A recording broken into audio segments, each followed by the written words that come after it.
making probably 150, 200 grand a year, but I was bored to death. It's never been about the money. It's really about the impact.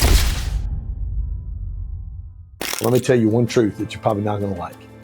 He said, your level of influence or your level of impact will only be equal to your level of pain tolerance. From my 6th grade year to my senior year of high school, I moved back and forth to my dad's 6 different times. I went to 12 schools and 6 different high schools. If I ever got in trouble, my mom would tell me to go pack a bag.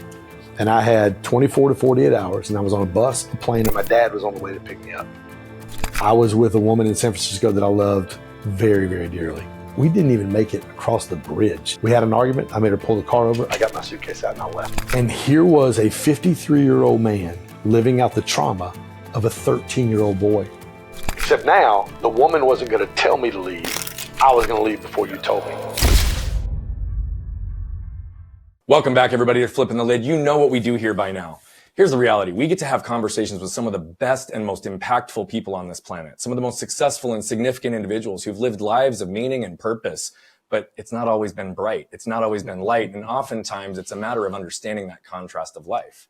Today, we've got a good friend of mine. It's been a few years since I saw him, but he was one of the first people when I decided to execute my buy-sell, leave my company and go into the world of speaking. He was also in the process of building what are now some of the largest entrepreneurial events in the country and in the Southwest Pacific. I got to speak at his first 4 events, and we've become friends as a result of it. And I've watched him climb and soar as he continues to create in everything he does. He's a father. He's a pastor. He's a businessman. He's a realtor. And this guy has done over 300 million in sales on real estate in the past. This guy's got absolute depth. And brother, man, I can't wait to dig in with you today. Dude, I'm excited, man. Thanks for having me here. I'm excited to be in Scottsdale, Arizona. I've got my baby girl sitting over in the corner. You can't see her. Got my baby girl in the corner. We're taking a cross-country road trip. Yeah. So, dude, yeah, man, I'm pumped to be here. It's amazing, brother. Yeah. The only question I ask pretty much every single guest is this one. Yep. Who are you in your words? I think we talked about that with my executive assistant. It was pretty easy for me. I'm a Jesus follower who's a passionate father and a loyal friend. That's about it, man. What does passion mean to you? Wow. It's funny. There's a guy, I pastored for about 15 years. There's a guy named Christian Schwartz who did a survey on the 8 qualities of the top and fastest growing churches in America or in the world. I think he did 2,000 churches around the world. He took the top 2,000 churches, fastest growth rate, and he literally looked for the 8 qualities and characteristics inside of that church. And the number one quality and characteristic was the passion of the leader, of the senior leader. And I think the passion thing is, we talked a little bit off air about some of the stuff I've been going through, some stuff we can't talk about yet.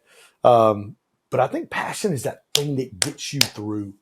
Like when you hit those bumps, those roadblocks, those landmines, those potholes in life, that you're like, no, I ain't quitting.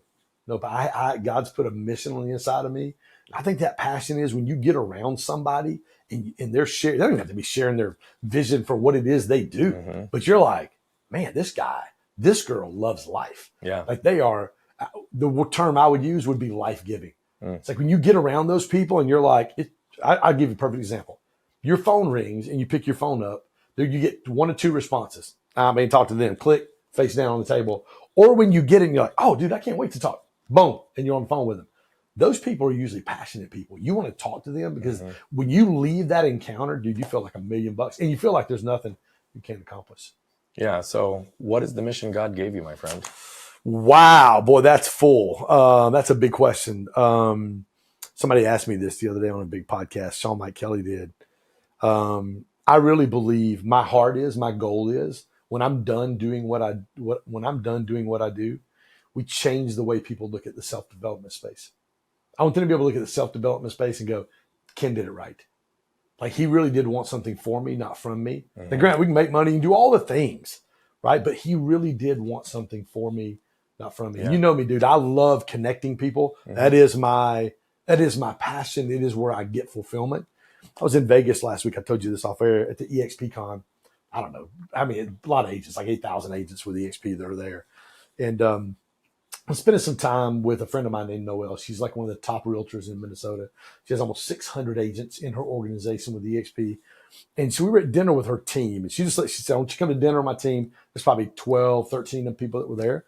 And we're having dinner. And she said, they were Q&A me. Because they found that out. But you're doing conferences with Brendon Bouchard and Brian Bogert. We're doing conference with Brian Bogert. Brendon Bouchard and John and all the guys that I get to spend time with. You know a lot of those guys. And they were talking about connecting and mentoring and what the difference was. And Noelle looked at me and she goes, Ken, you have developed a skill to connect people. And man, immediately God put something in my heart. I said, no, I don't have a skill. A skill is something that you develop to benefit yourself. I have a gift. God's given me a gift to connect people because it benefits others. Mm-hmm. There's a huge difference with people that can connect, and it's a skill because it really is something about them. Mm-hmm. But even in having a gift to want something for people, not from people, where you really truly want to, as soon as I meet people, I'm like, who do you need to know? Who do I know that you need to know? And dude, I'm always connecting people all the time. But it's a gift because it's not about me. It's about them. And Zig Ziglar says, if I help enough people get what they want, eventually I'm going to get what I want. Well, that's language that you and I both use and we both resonate deeply with, right? This whole from versus for thing. And I really appreciate the way you navigated that. I developed that concept because I've always developed in my mind this desire to help other people. I mean, Ashley and I've had this belief of giving until it hurts forever, meaning we don't just give when we're abundant, we give even when we don't have it because we feel it, right? But I would tell you that the greatest perspective didn't come from the giving and the wanting for it, came from those who wanted something from me. Mm-hmm. And so for you to be able to recognize it as a gift and continue to separate, I also know you've been in a position where many people have wanted something from you. Oh, yeah. So give us a little bit of clarity into maybe one of those experiences and how that started to shift your focus, both with what you were receiving from others and the boundaries you were setting to allow you to protect yourself. I just had something happen this past week where I had a friend of mine, when she found out we were in LA at my good friend Erwin McManus's mastermind conference that he had with John Gordon and Catherine and Jamie Kern-Lima, just a lot of my friends that were there. And I brought Patrick, he's like the growth officer for RMI, one of the top stem cell companies in the world. They're in Costa Rica. They're my top sponsor. And the girl that was there found out who he was. And then she didn't want to talk to me anymore. She tried to go through me to get to him.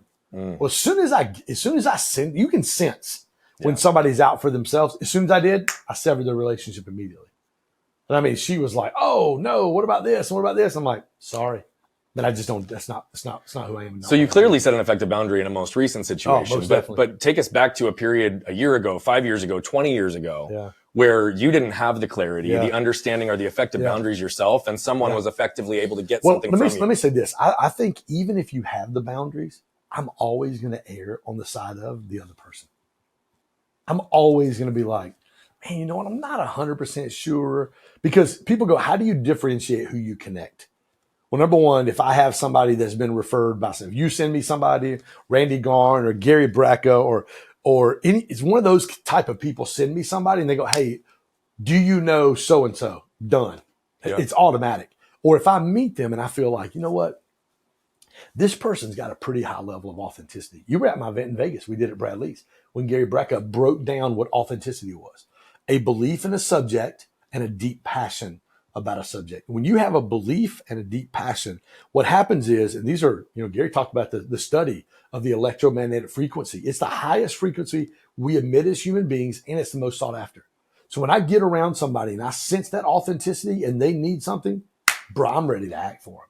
If they're not, sometimes I'm like, maybe I can help them anyway. But even in helping them, maybe I can build a relationship with them in such a way where they want to know, okay, tell me about why you do what you do. Tell me, how can you do this in the real? You really don't expect anything from people, because I really don't. And I think in that inherently, there's going to be times when you get taken advantage of. Does it still hurt? You better believe it does. But it's part of it. I would rather err on that side, Brian, and be able to help people who do take advantage of you versus go, nah, nope, yeah, okay, I'll help you, nope, not you, and then really miss an opportunity. Because I know this, dude, you can call it karma. You can call it Galatians chapter 6, reap what you sow. You can call it whatever you want to do. But if I help somebody, once I help somebody, then it's not about me anymore. Mm-hmm. I've washed my hands of it. I let them go do what they want to do. And then if they want to circle back and do something for me, or the other person wants to circle back and say thank you, that's really, But I think inherently, sometimes you're going to get taken advantage of, and I don't know that there's anything you can do about it. Yeah, I mean, I tend to agree with you. I mean, we teach this concept of a strong spine and a soft front, which is essentially, if you know who you are, you know what you're willing to do, what you're not willing to do, your boundaries, your value, all of the above, then you can be unwavering in any condition. Yeah. Right? Which allows you then to effectively lower your armor and allow yourself to be open to be just there so you can view somebody objectively and non-judgmentally, regardless of what they're doing for you. Right? That's humanity. And I think that there's such clarity in helping people understand, like, what does actual human connection look like beyond connecting people, right? Like that's what it comes down to, is those safe and protected spaces that people can open up and actually be in a position to do that. Now you've been in a position to provide spaces, to provide counsel for people as a pastor for many years, right? And now you're doing it in a different medium. But I've also heard little clips of you saying things like, I've never pastored as much as I currently am in my life. Give a little bit of context as to what led you away from being a pastor formally and actually having your own ministry to now giving your ministry in a different way. Yeah. So the only reason I stopped pastoring was because we found out my 17-year-old, 18, probably 18 at the time, we found out she had epilepsy. She was in Birmingham at school. We found out she had epilepsy. She had a seizure in the car. She was driving. She's fine. So UAB has one of the top epilepsy centers in America, and Highlands College, where she was at, is probably the top. It's think of a U.S. service academy for kids that want to do ministry around the world. That's really what it's like. And so we wanted her to stay in school there. And so I stepped out of ministry, went right back into real estate, which I've always been super successful doing. And then, about a year to a year and a half after that, I was making great money. I was making probably 150, 200 grand a year, but I was bored to death because I really wasn't, it's never been about the money. It's really about the impact. It's really about the gift and the call God's put in my heart to be able to help people discover the purpose on the inside of them, and then in turn also help them become the best version of themselves. So now I'm not confined to a Sunday morning at 9:30 and 11:15. I'm not confined to two services and having people I can put butts in seats on a Sunday. Now, man, it's like I've got all of these people, and it's not just all the people, it's the level of people that I get to do life with now. I mean, you're talking about a guy who sold 11 companies to one of the wealthiest men in the world for mutual friend of ours, several $1 billion, who owns 14 companies now. You're talking about a New York Times bestselling author who sits on the board with Tony Robbins. You're talking about the top biohacker in the world right now. You're talking about Erwin, probably one of the top 2 or 3 communicators and an apologetics person when it comes to being a person of faith in the world. Like, they're the best of Emily Ford, one of the best in the world right now. So I'm able to lean into these relationships. The biggest question is people ask me all the time is, okay, so you're pastoring through these people and through the people that you do in your mastermind and your events. How in the world do you get with these guys? Like, how did you get these guys to be a part of what you're doing? And again, it goes back to what we talked about earlier. I want something for them, not from them. I really don't want anything from those guys. The story with Vic is a good one because we had a 15-minute phone call and it went an hour and 27 minutes. Hour and 27 minutes into the call, or about an hour and 15 into the call, he goes, "What can I do for you?" I said, "Dude, I don't need anything from you." He goes, "Dude, seriously, I want to do it. How can I help you?" I said, "Vic, I love you, dude. I don't need nothing." He asked me 6 times, "What can I do for you?" It's because he's not used to people not giving him no. He did the same thing with me. He asked me, "What can I do for you?" And I was like, "Brother, man, let's just build this relationship." Yeah. Right. I think that's the other side of it as well. I mean, to the whole concept of teaching from versus for, people ask me all the time, how do you have the relationships you have? Yeah. Because I don't want anything from them. Yeah. And they know that and feel that from the second I enter the room, because it's not about me. It's about where can I add value? Where can I create impact? And how do I deepen this relationship? And who do I connect them with? Yeah. It's no more complicated than that. Same. But again, there's people who see and put others on pedestals and ultimately want to be in the position they're in, but don't know how to align in a way that's a relationship. They want something that's transactional, that's going to put them in that same place. So when did you learn the value of just being a human with everybody, regardless of status, regardless of hierarchy or perceived hierarchy in life? When did that lesson hit you hardest? Yeah, when it's been a long time. The first time I stepped on a high school basketball court, in 1991 or 1992. I was refereeing little kids in Park and Rec, and I'm like, I want to do this. I played high school basketball, played all through my time in the Air Force. I love the game. I was really good at it. I mean, I was like, 20 some odd years old, but I was like the best guy in like North Georgia when it came to refereeing little kids. I step on the floor and Sally Bell is my clinician at my high school camp. Sally's the most decorated women's official in the history of the game. She's worked 13 Final Fours and women's national championships, worked the Olympics in Atlanta in 96. She was the first woman chosen for the WNBA when they started it. And she just recently retired probably 2 or 3 years ago. She was a 7 Division I conferences she was coordinator of officials for. The first time I stepped on the floor, Sally's my clinician. She was one of my mentors. The first time I stepped on a baseball field, I'm probably college baseball, Marvin Hudson was my guy who ran my high school camp, came out of my high school group. He's working a playoff series right now. He's been a big league crew chief now for 2 or 3 years, been in the big leagues for 24 years. So I learned early that when I get an opportunity to get around people who are great, man, I've learned to take a step back.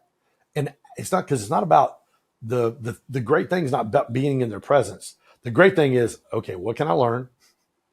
What questions can I ask that I can extract gold from their life? And then it's been that way in everything I've done, man. It's just been amazing people. What's the best question you've ever asked to the highest profile person I know it. in your field? Mm-hmm. I was youth pastor, and Ron Luce was one of my mentors. Ron ran a parachurch organization called Teen Mania back in late 90s, early 2000s. They were running 20 events a year around the country, anywhere from 10 to 20,000, students, youth pastors, senior pastors in every one of these events. And then 3 days after Columbine happened, so that would have been April the 20th of 1999, because my daughter was born that day, my 24-year-old.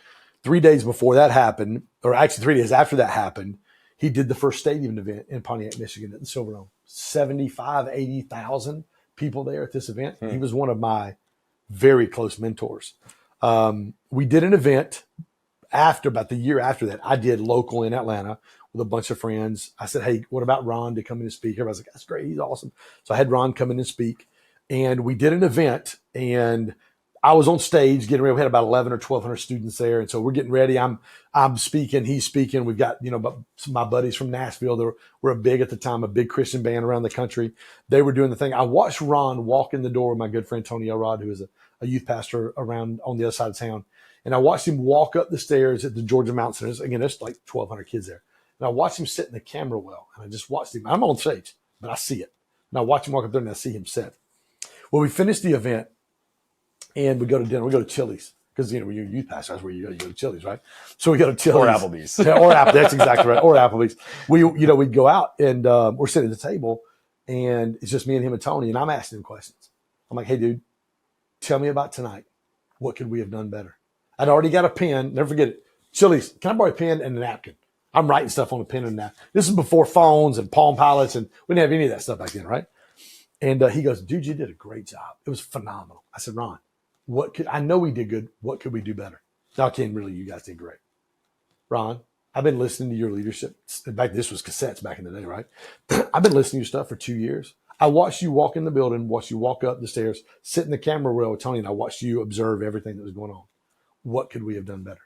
For 5 minutes, he just gave me one thing right after another. And I'm writing as fast as I can on this napkin. But what happened in that is my first big speaking engagement I ever had came from Ron in Michigan. I got featured right after John Maxwell. So, I spoke behind John now 3 or 4 times because he opens my conference in Atlanta every year.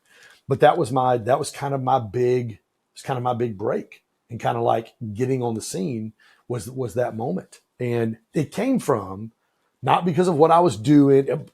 It did come from what I was doing, but it started from, man, this dude's asking me the right questions. Like, dude, I understand we did great. I get it. We freaking knocked it out of the park. Mm-hmm. I understand that. What could we do better? What could we do better? I also feel like there's a lesson in persistence in that whole story. I mean, you asked 3 times before he gave you an answer. I did. right? And a lot of people would give up after one time of asking, right? And you were persistent. I wanted the truth. Right. We've had some conversations off here today. Like, listen, I can't get better unless I have the truth. So I always say, and you know me, you know what I'm capable of, how I work with people, you know what I see, how I get to depth quickly. And the reality of it is that's what I always tell people. They're like, well, how do you know when somebody's ready versus not? I said, if you have no desire or you don't have the courage to stand in your truth, you probably don't want to work with me. Even if it's easy to stand in the truth when it's good. But when you look at it, but especially when it's not good. Ooh, I did this. I shared some very private and personal things with you this week. And you were like, you did what? And I'm like, yeah, I did that. And you were like, man, I'm proud of you for doing it. Because it's like, man, you know what? I don't know, Brian, if it comes from, part of it comes from, I'm 55, I just turned 55 in August.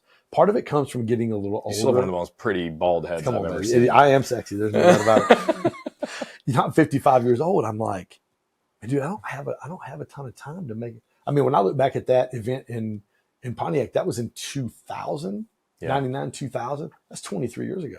In 23 years, I'm going to be 88 years old. Yeah. Like, I'm like, whoo, I'm like looking at my time going, man, the hourglass is on the flip side. And I'm like, man, I don't have time to, like, even when somebody says something to you and you get that, it's like, no, you're going to push through the, talk about passion. That's part of the passion. Nope. I have a greater passion to help people. I have a greater passion to help people in their core 5, faith, health, relationship, business, and finances, than I do me going, no, I'm not going to touch that.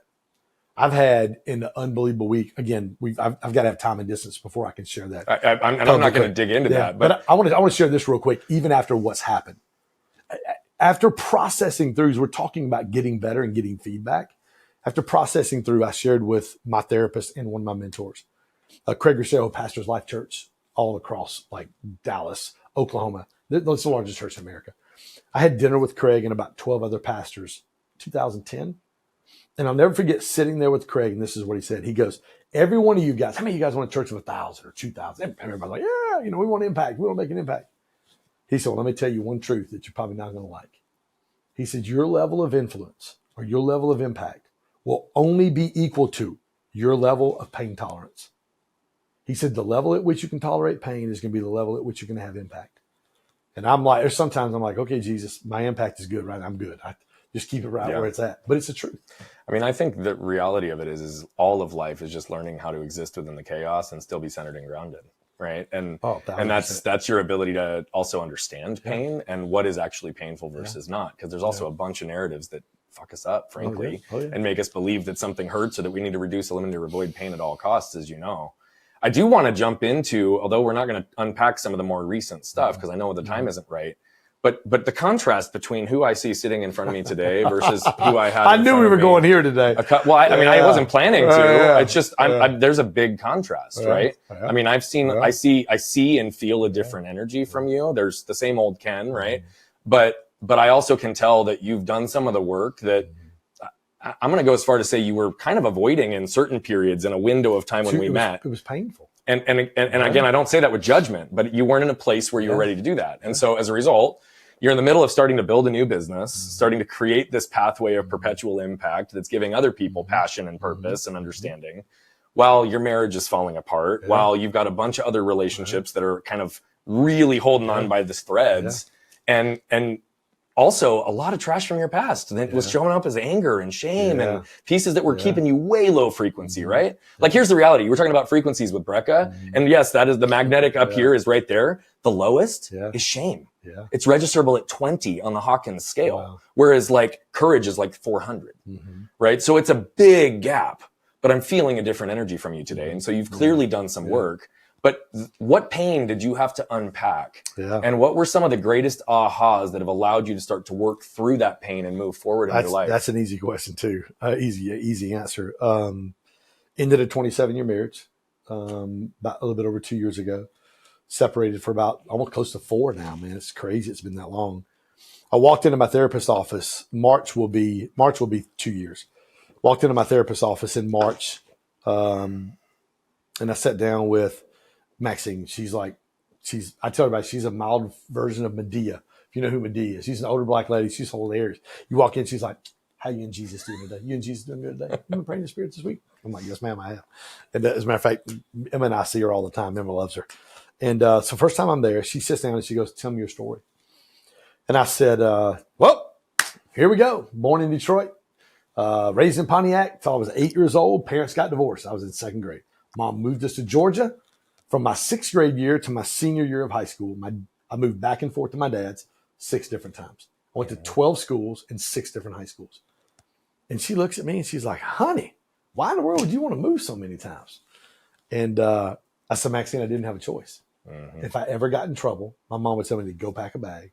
And I had 24 to 48 hours, and I was on a bus, a plane, and my dad was on the way to pick me up. She's writing in her, she goes, She's just doing her thing. She's writing in her notebook, and she looks up at me, second biggest aha moment in my life, outside of the day I gave my life to Christ. She said, Ken, how do you think that's had an effect on your relationship with the women in your life who are supposed to love and protect you? Dude, I lost it. I was bawling. Of course. 3 weeks before that, I was with a woman in San Francisco that I loved very, very dearly. We didn't even make it. She picked me up at SFO. We didn't even make it across the bridge out of the city limits. We had an argument. I made her pull the car over. I got my suitcase out and I left. And here was a 53-year-old man living out the trauma of a 13-year-old boy. Except now the woman wasn't going to tell me to leave. I was going to leave before you told me. And I was literally blown away.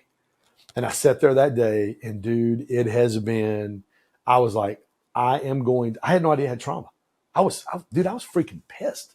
I'm like, are you kidding me? Yeah. This is a bit, I've been in ministry. I've been to therapy. I can't tell you how many hours of counseling and therapy I've been to. And I'm like, I didn't know this. How did I not know this existed?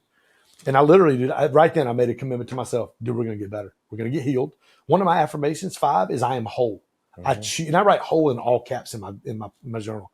I am whole. I choose to use past pain to help others find healing. Well, thank you for sharing that. I mean, here's the reality. Like my issue, and one of the things I've always had to do is normalize my story, because people hear about my arm and they're like, oh, my trauma is nothing compared to yours. Or man, I've never experienced a trauma like that. But traumas can be little T's as well. And traumas can also be how your grandfather looked at you incorrectly when you were 8 and loaded the dishwasher wrong, right? It can be your parents passing you up and taking your sibling to the event that you were really excited about. And now all of a sudden you feel left out. It can be situations like what you just received. Because what do we all want? We all want to feel safe. We all want to feel protected. We all want to feel seen and understood. And we all want to feel connected. Right. And the second you don't feel these first two, you don't get the second two. So every time you perceivably did something wrong, it was an indication of your worth, your ability, and your mom would send you away because she couldn't deal with it. Right? That is a deep, deep, deep level of trash that has created patterns that you were tripping on for years. So I'm grateful, 1, that you got there, 2, that you were able to see what the connecting pattern was, and 3, how you've been able to change that in relationships real time. I know in that window as well, there were some periods that you and I were just having some friend conversations. And if I remember correctly, there was a window or a period of time that you were not talking to one or more of your daughters through this separation. My 20-year-old. Could you talk a little bit about that? Because I think that's one of the hardest things for someone to go through, is imagining their child not talking to them. That's been hard. It's been really hard. A couple things in that I think I've used a good amount of wisdom in that. So I have a 27, 24, 20, Caroline, my 20-year-old, and then my 15-year-old. I never try to put pressure on the other 3 to get Caroline to talk to her dad. Right. That's one thing I'm like, I may say, hey, tell Caroline I love her, something like that. But I don't ever say, hey, would you please have your sister? I've never done that. Dude, I text her, I email her, I send her video texts 5 days a week, 6 days a week. And I've done it now for over 2 years. It's been over 2 years. And it's been one of the most painful things. I check up on her through her sisters, through my son-in-law, who's phenomenal. So is she still not talking to you currently? No, it's been over 2 years. And it is the most, as a father, the most painful thing that you can walk through. And it's still, I shot her a voice text the other day. I said, hey, baby, just want to let you know I love you very much. I know you're probably still got a lot of stuff. You're upset with dad, and I completely get it. But when you're ready to have a conversation, I would love to have a conversation with you. And I just want to let you know, I talked to your sister last week about your school, boom, boom, boom, and your new job. I just want you to know how proud I am of you. And I just keep dropping seeds. Yeah. That's all you can do. Yeah. Well, my heart goes out to you on that one, because I didn't realize it's been 2 full years. And that's, I can't imagine. Yeah. I can't imagine. What would you say is the greatest lesson you've extracted from this experience with her, whether it's specific to the relationship with her or otherwise? Yeah. A couple things. Patience, number one. Because it's easy as a dad to feel like, well, I didn't really, you didn't treat your mom this way. You treat me this way. It's easy to go there. And that's the really, it's always somebody else's fault. And bro, I just don't do that. Like, that's something I don't even allow in my life. There's no place for that. I don't allow that in my life. But I think the number one thing is understanding that there's something in her that's just wounded and hurt. Yeah. And I'm her father. And it's not even my duty. It's my honor to be able to just pursue her and to let her know I love you. Yeah. To let her know that, I know I haven't talked in 2 years, but your dad thinks you're amazing and he loves you. And I know, and not, my son-in-law's a therapist, just graduated from Alabama with his master's. And he just says, Ken, just keep doing what you're doing. It's working. There's a difference. There's a change in the heart. I can see it. And I just keep sowing seeds, man. That's and all I you can do. just keep loving on her. Yeah. That's all you can do. Is your mother still alive? No, she passed away in 2008. If she was still alive today, what do you think she would say about you? In this situation, or just as a whole? As a whole. Yeah, I am my mom when it comes to, gosh, I don't know how old I was, 5, 6 years old, living in Michigan. We had a couple foster kids. We always had foster kids running in and out. My mom in the neighborhood was the neighborhood mom. I tell people all the time, it's hilarious. If you spent the night with me on Friday night or Saturday night and you got up next morning, you had a chore list just like I did. And if you didn't do the chore list, your ass was getting a fly swatter just like I was. Like, it didn't matter back then. I mean, you're talking about late 70s, early 80s. It didn't matter. Like, but everybody loved my mom because she loved everybody in the community, just like they were her kids. She didn't matter, or didn't matter to her. I think she would be ecstatic because she sees that the passion that she had for other people was just really imparted in me. And that's what I'm doing. So you said earlier that one of your primary focuses is to help other people identify that passion, and then the purpose to be able to deploy it through their lives, right? Yeah. How did you discover that for yourself, and how are you doing that and facilitating that within your mastermind groups and programs? Yeah, so it came when I gave my life to Christ. I mean, I did okay at whatever, but when I became a Jesus follower, man, dude, everything changed.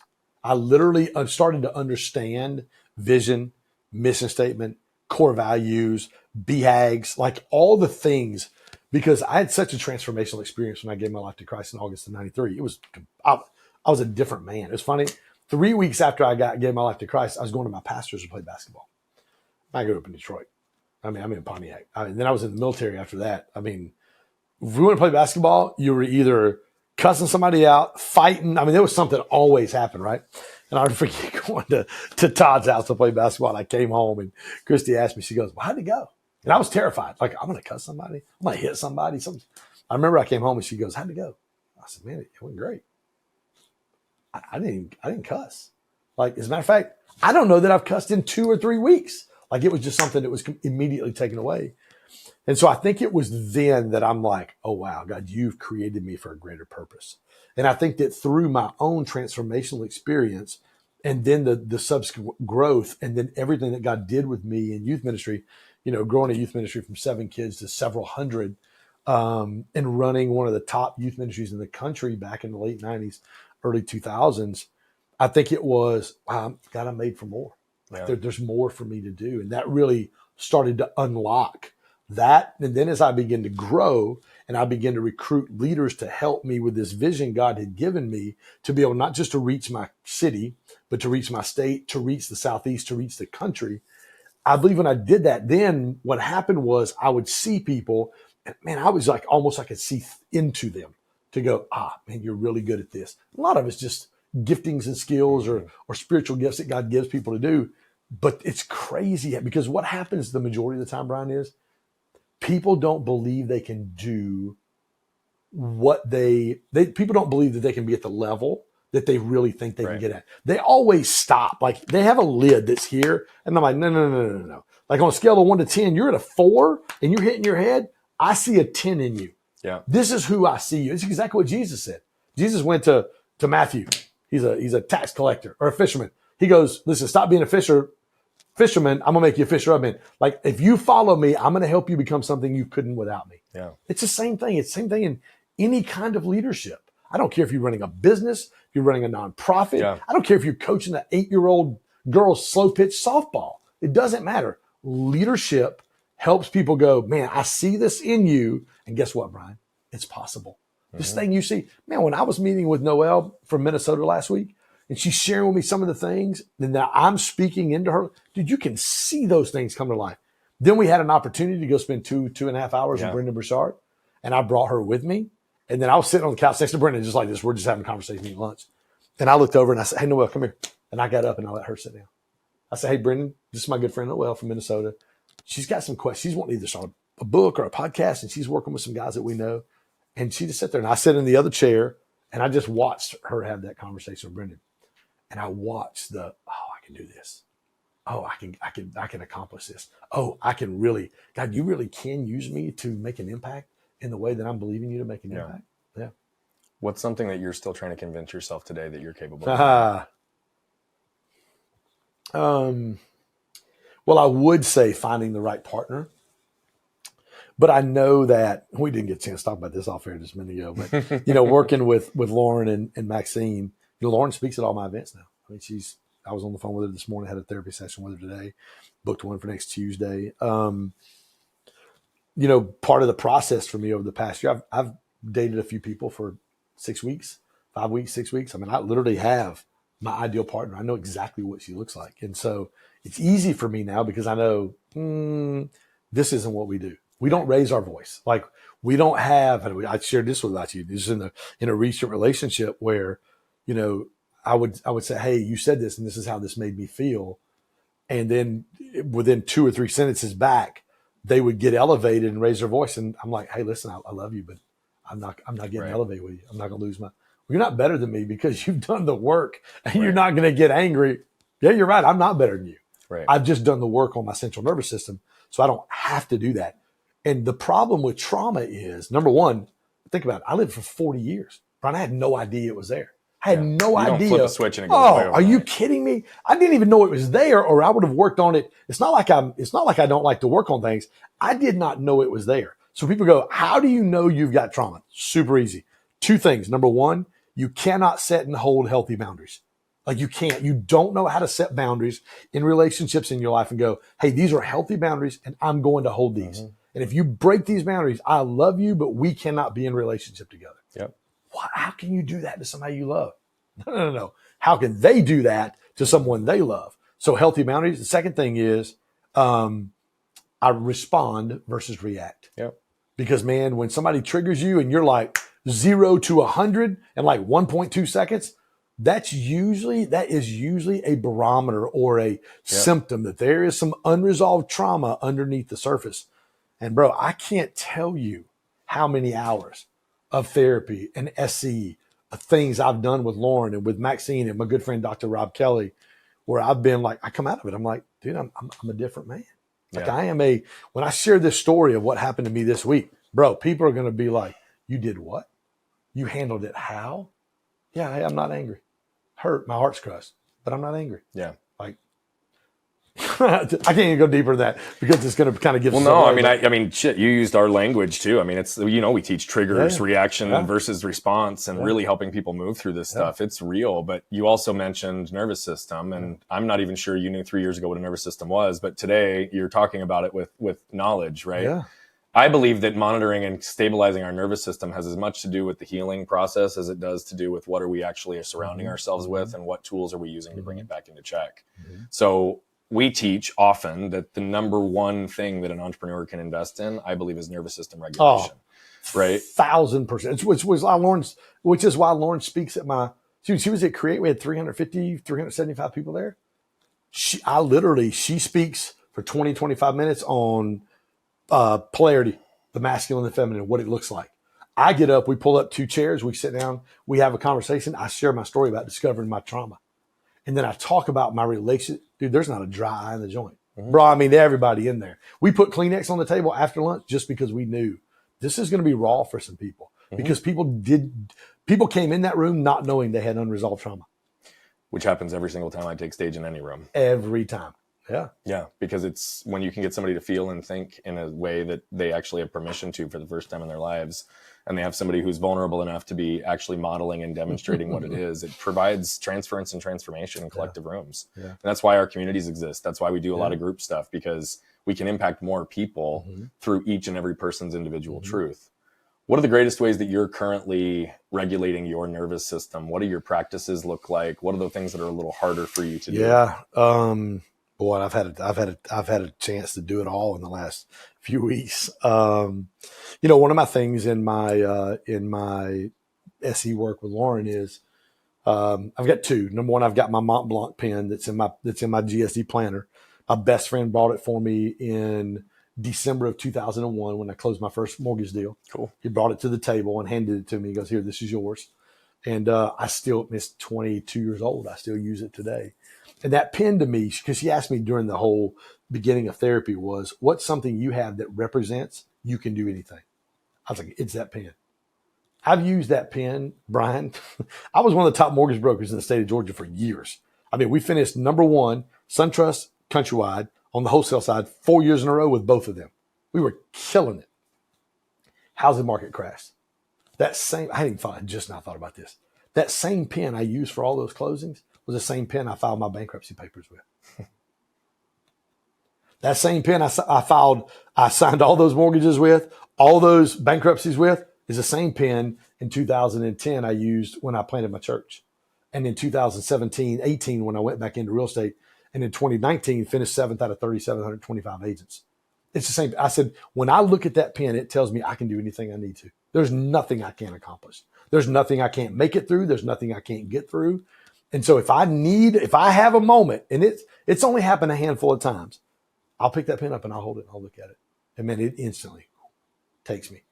There's been a couple of times my ultimate is I have a blue and white striped beach chair on 30A in Florida, where the sand's white, the water's green, ain't it, baby? It's pretty. Emma Kate. She's got her AirPods. She's not paying attention to me. She doesn't want to listen to you anymore. I just took her. We just went down to 30A. But it's the most beautiful. To me, it's one of the most beautiful beaches in the world. I mean, I've been to St. John's and St. Thomas, but it's a blue and white striped beach chair with my feet in the sand, and I can feel the tide coming up and the coldness on my feet. And I've had to do that a couple of times. Once in the last month, where I'm like, okay, I can feel myself getting kind of triggered. I can feel the pit in my stomach and all the stuff. And you know what? I'm not going to do that. I've learned how to do this and take control. So I haven't lost my temper, dude. I can't even tell you. I mean, I can't tell you. And you said something earlier about your family and about how you've had a transformation over the past year and a half. Dude, my kids are like, my daughter told me, my 27-year-old, she said, "Dad, I can't." And my son-in-law texted me 2 weeks ago. And he was like, "Ken, I just want to let you," he's a therapist. He has a master's degree. He's a licensed therapist. He goes, "Ken, I just want you to know how proud of you I am and the work that you've done and who you are today." And when this thing happened to me last week, and I said, "Don't be afraid. I'm not angry. I'm hurt. My heart's crushed." Yeah. But you don't need to be afraid. Yeah. Because I'm not angry. And processing through. Now, does that not mean anger, the emotion of anger doesn't come and go sometimes? Of course it does. But you know what? I choose how I want to respond to that emotion. What would happen if that pen disappeared? I'd go buy another one. How would you go buy another one? Would it represent the same thing? It would, because cool. I mean, it would for me, because I just, it would be a symbol of what I had for 20 some odd years. It literally is a thing. Psalms 105:5 says the works of the Lord are to be remembered by his people. And I think when you just look over, especially when you're my age and you're younger than I am, but when you get in your 40s and 50s, you start looking at life different. Mm-hmm. You look at it from long term, instead of, it's not just about, one day when I get there, No, it's about, you know what, today is part of the journey. Man, I'm going to get 1% better every day. Yeah. I'm just going to continue to become the best version of myself. And listen, I don't owe anybody anything. I owe me and I owe God what he's put on the inside of me. And if I take care of those two guys, what I'm supposed to do for everyone else is going to be easy. Yeah. What's your biggest problem in business or life? Ooh. That's a good question. I'm a visionary. I see and dream. One of the most impactful things I had ever heard was I was youth pastor. And, I was one of the top guys in the country, youth ministry, blowing up. A guy on our board at the church named Andrew Lewis had one of the most beautiful homes on Lake Lanier, several $1 million house. And this was back in the late 90s. Took me to lunch, went to Longhorns, ate lunch, came back. He was a great mentor to me. And he looked at me and said, Ken, I want you to remember one thing. He said, vision comes cheap to the visionary. The hard thing is to determine which vision to go after. So now I have a phenomenal COO in Jim Morales, who was Grant Cardone's CFO for about 3.5 years. And Jim is phenomenal because he's like, hey, Kenny. He calls me Kenny. I got 3 people in my life that call me Kenny. He's one of them. And he's graduated from Columbia in New York. He's from New York. Super sharp dude. And he's like, Kenny, let's just get these things right here done. And then we'll jump on that right there. But let's focus. I'm like, okay. I think that's always, when you're a visionary, that's always the hardest thing, right? Yeah. Like, because dreaming and vision's easy. Like, oh man, I can do this. And oh, I want to do this. No, okay, Ken, I just need you to bring you back. That's funny. We were on the call earlier right before we walked in here. We're on a Zoom call. I'm out the car, and he goes, I said, hey, Jim. He goes, Ken, don't worry. I'll tell you exactly what you got to do when you finish this meeting today. I said, thank you. Dude. Just give me the 3 things I got to do when I get off this call. He goes, I'll tell you. He said, Kenny, don't worry. I'll tell you exactly what you need to do. Got you, big boy. So I agree with you. I think that that's a continual repeat problem for visionaries. Yeah. If I bring you down to this moment, what's your biggest problem today? Oh man, that's good.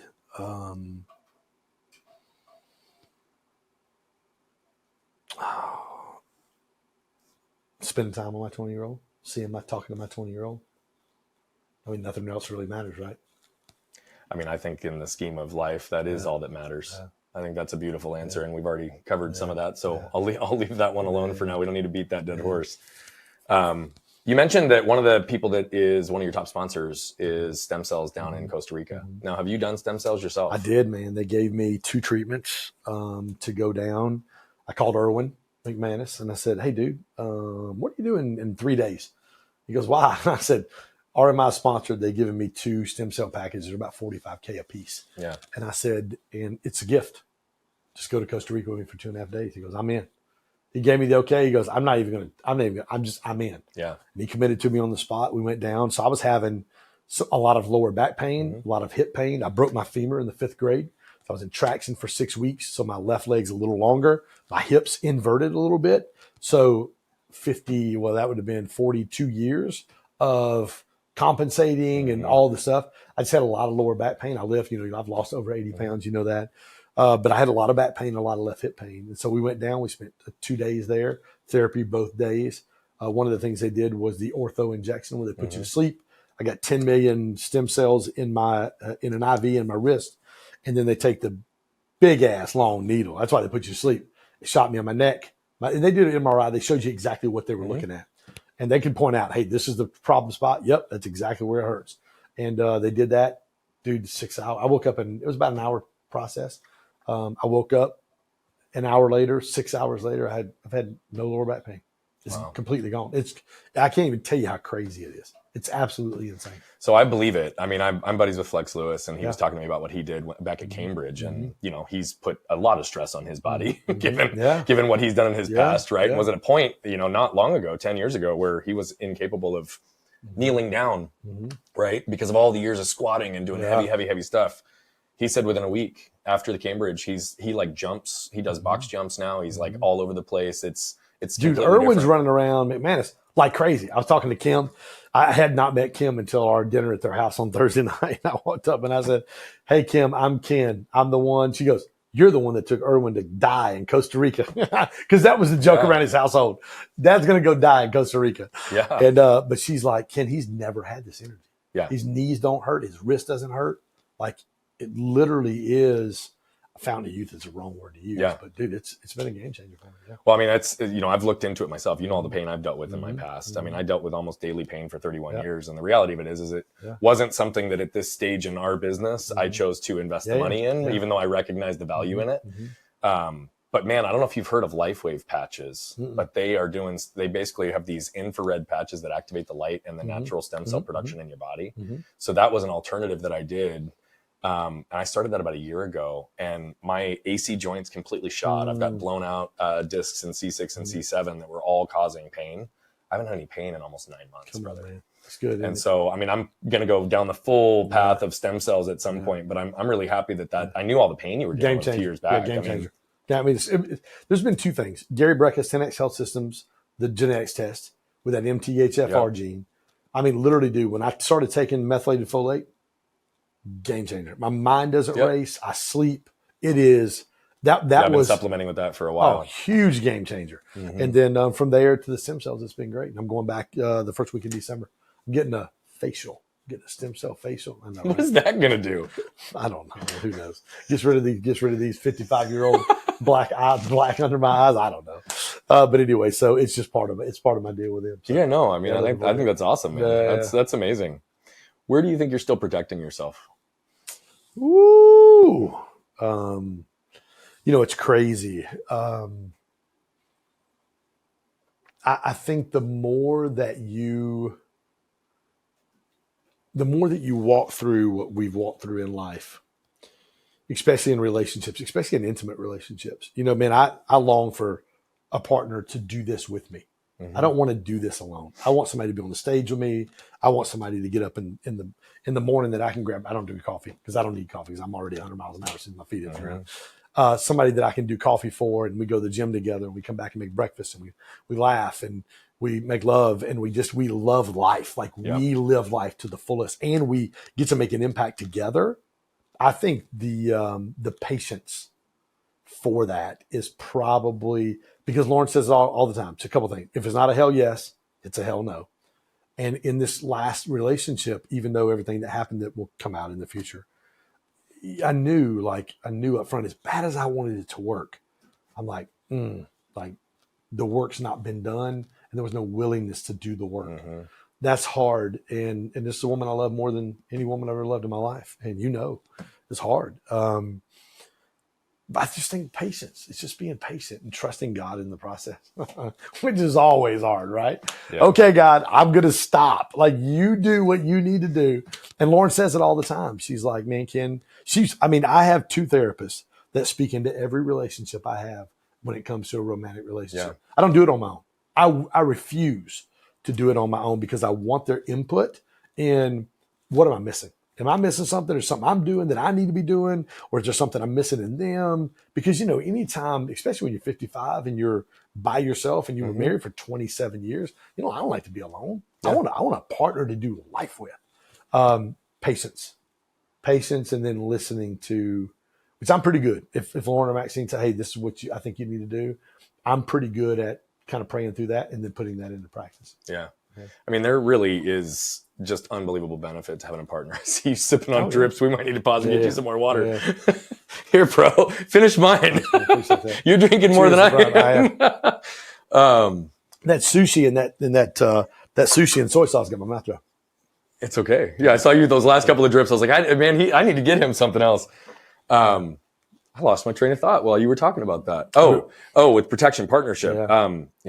I've said it. Anybody who listens to my show knows this, and I was talking to you about it before, but it's like, Ashley and I have been together for 17 years. Yeah.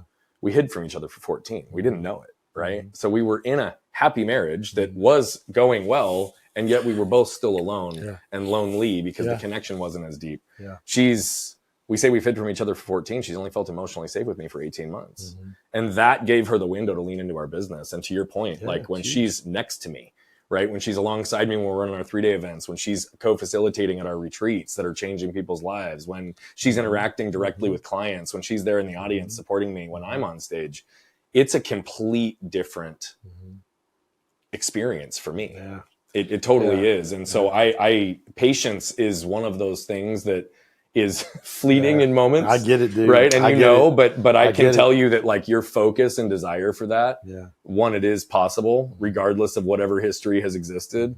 And 2, it's worth everything that you just have described. And that's what Lauren, I just was on the phone with her this morning on Zoom call. That's what they keep saying. Ken, just be patient, walk through, because when I see the red flags now, I'm like, this is not good. When you have a conversation and your partner gets elevated and starts raising their voice and you're like, I love you, but I'm not doing that. Yeah. Because I think we said this earlier about the trauma. If you grow up in a chaotic environment, your baseline for love is chaos. Oh, it's, yeah. Like if there's no chaos, there's no love. Therefore, you will in turn create chaos because like, oh, okay, this feels normal. And when really the reality of it is, if you haven't done the somatic work, your central nervous system does not know that that's normal. Like literally you should be able to sit in the house and be like, you hear that, Brian? That's peace and quiet. Like that should be like so good. Yeah. I mean, it's critical. The somatic work is unbelievable. Your ability to get yourself quiet, to create quiet and calm environments is huge, right? And to your point, I think most people aren't even conscious to the fact that they are creating chaos when that exists.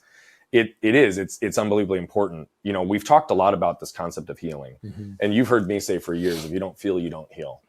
Right. And there's research that actually supports that, right? There's 40,000 cells in the heart called sensory neurites. They're brain-like cells that carry the same cellular memory. So until you can complete that 18-inch journey from your head to your heart and actually embody the associated feelings, the healing doesn't take place, right? I shut off feeling for 20 to 25 years and didn't even realize it, right? And it's been a 12-year journey of unpacking that to get back to a place where I am today. Describe your journey to feeling, and how have you allowed yourself to embody some of those darker moments to allow yourself the freedom on the other side?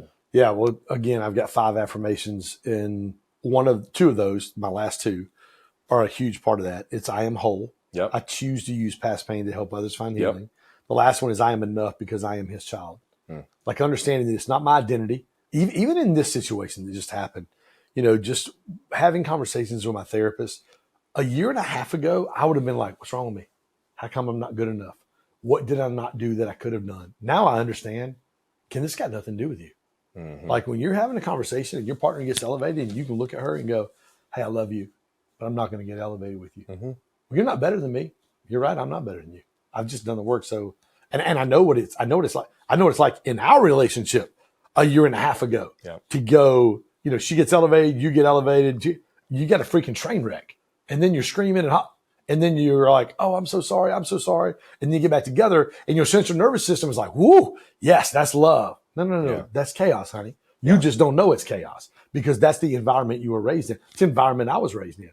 But when you do that and you understand that you can have a conversation, hey, babe, when you said that made me feel this way. This is how I felt when you did this. And you can have a conversation and authentically lean in and go, hey, babe, I'm so sorry I made you feel that way. And what can I do to help you with that? Yeah. Or, she's sharing or he's sharing. Guys, this is huge. Hey, do you need me to listen? Or do you just need me to listen? Or do you want my input in this? Like ask the questions. Like, do you want me to share? Or do you just need me to listen? Nope, I just need to listen. I can do that for you. It's called communicating. I can hold. And we struggle with it so much. Are you kidding me? Listen, I've had 3 or 4 relationships in the last year and a half. None of them lasted probably a lot longer than about 2 months. Yeah. Because after about 4 to 6 weeks, I'm like, Yeah. I had somebody go, man, I love Jesus. I said, great. That's awesome. Because that's number 1 on my list, man. You have to be a woman of faith. Hey, I'm really looking for a Proverbs 31 woman. What's that? I went, you don't love Jesus. You have no idea. Like if I say Proverbs 31 woman and you don't know exactly what those characteristics are, it's really vetting and going, hey, it's funny. I was in a thing this past week and we were having this conversation from the platform and they were like, when's it too early to have the conversation on a date? Like I'm out dating somebody. Here's what I'm looking for. And they're like, it's never too early. So man, which I haven't been on dating forever. It's been 6 months, probably 8 months. But when I do again, it's going to be even before I get to that point. The Grand Inquisition. Dude, it's simple. Here's what I'm looking for. Right. Because and then here's the deal. It's funny because even in this last relationship, I am all those things. That's fantastic. Great. But the proof's in the pudding. And I think the healthy thing that was hard for my last partner to hear was, and I said this 3 or 4 times over the 4 months, listen, if I come out here and this doesn't work out and you look at me and say, Ken, I love you, but we're just not in alignment, I'm going to go home and I'm going to be okay. Yep. And if I look at you and say, hey, babe, I love you, but we're not in alignment, and this just isn't God's best for me or for you. Yeah. You're going to be okay. And man, the first time I said that, and she said, I like that. And that was an indicator for me of, oh, she's not as healed as she said she was. Well, and I mean, what you just saw too was her armor went up in that moment, right? Exactly and I always say armor protects pain, but boundaries are a communicated contract that are based on your clear existence. So the more clearly you can communicate your existence, what you desire, what you hope, what you're willing to do, what you're not willing to do, the more easily you give someone else the opportunity to live into that or decide that it's not for them. I think that's phenomenal. You know, we were talking about something earlier, and I think there's only one thing from our prior or two things from our prior conversation that we decided we weren't going to talk about today. But I would like to talk about the Create conferences. And I would like to highlight, before we get into the depth of where you're going and all of what it's been impressive to watch you build, you faced what many entrepreneurs do. We take risk, and sometimes it pays off and sometimes it doesn't. Give us a little bit of an understanding of the trajectory of the build over the last 3 years for Create and what happened in this last event. And how are you retooling and rebuilding in a way that it's going to continue to amplify? So we started, I think you were at our first live event we ever did in October. If you weren't at the one in October of 2020, you were definitely at the one in January of 2020. Had Anthony Trucks come in. Yeah, I spoke to your first 4 events, bro. Was it the first one? Your first 4. So we did Nashville twice, Vegas, and Scottsdale. So 4. Right. So we did those 4. And then I was like, in the last 2 were really good. And I'm like going, okay, we're going to do something bigger. Because I did National Youth Leadership conferences when I was pastoring. I'm like, hey, I want to do something big. So we did it in January 2022. John Maxwell, Jesse Hitz, a lot of friends that came in. We crushed it. We did really good. We did almost $200,000 in revenue. The next January, we did it again. Ed Milet, John Maxwell. Trucks was not at that one. Carlos Reyes came in, Gary Brecka, all my guys, Randy Garn. We did almost $400K in revenue. And then we're like, man, this is really good. Like, we need to do this more than once a year. That was, again, vision comes cheap to the visionary. And I had some other guys going, hey, dude, we should do this twice a year. We should do this twice a year. Hey, we should do this in this area. And I'm like, dude, that's a great idea. Let's do it. And we had the same numbers as we did in the first Create, about 150, 160. But instead of 182,000, we did less than $1,000. Like when I told you that earlier. Yeah, I was like, how the fuck did that happen? Bro, you were like, what did you say 400,000? Did you say 104,000? No, I said $400. Right. Outward facing, the event was a smash. Brendan crushed it. He got up on stage. He goes, Ken, listen. He goes, I've been doing this for 15 years. You're the only person I've ever committed 2 days to. Ever. You're the only person. That's how close and tight Brendan and I have gotten just from this experience. Yeah. Brendan thought it was amazing. My stem cell company. Everybody was like, oh my God, this is so awesome. And in the background, I'm going, oh shit, I got all this. 250, 300 grand tied into doing this event. It's like, ooh. And I woke up. You want behind the scenes? I'm going to give you behind the scenes right now. 4:15. I've never shared this publicly. 4:12 a.m. Saturday morning, Friday night, Saturday morning. I wake up at 4:12. My heart is racing 100 miles an hour. I am sweating bullets and I'm nauseous. And I'm like, oh my God, what is wrong with me? I picked up the phone. I text my 5 guys. And Gary was actually awake in Miami. And he texted me back. He goes, Ken, you're having a panic attack.